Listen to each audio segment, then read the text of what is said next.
అంది ఈరోజు India alliance కూటమిలో ఉన్నటువంటి పార్లమెంట్ సభ్యులందరూ కూడా మకర్ద్వార్ దగ్గర ఈరోజు ఎల్పిజి సిలిండర్ ఏదైతే దేశంలో జరుగుతున్నటువంటి ఎల్పిజి సిలిండర్లకు సంబంధించినటువంటి కొరత నరేంద్ర మోడీ గారిని పార్లమెంట్లో వచ్చి పశ్చిమ ఏషియా దేశాలలో జరుగుతున్నటువంటి జియో పొలిటికల్ వార్ కండిషన్స్ మీద ఈ రోజు వరకు పార్లమెంట్లో చర్చ చేయలేదు.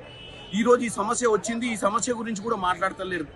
ఇవాళ వాళ్ళను నరేంద్ర మోడీ గారిని వచ్చి ఈ సమస్య గురించి మాట్లాడాలని, ఎందుకంటే ఈ 18వ లోక్సభలో ఏ రోజు కూడా వాస్తవాలు మాట్లాడనీయకుండా ప్రతిపక్షాల నోర్లు మూయించారు.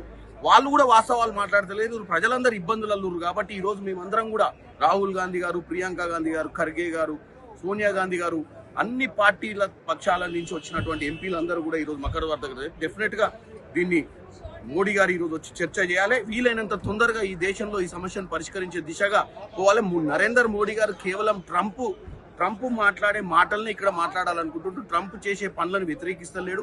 ఎన్నో దేశాలు, ఎందుకంటే ఈరోజు ప్రజాస్వామ్య అత్యంత పెద్ద భారతదేశం, ప్రజాస్వామ్య దేశం, ఇప్పటి వరకు ఈ యుద్ధం గురించి మాట్లాడే పరిస్థితి లేదు.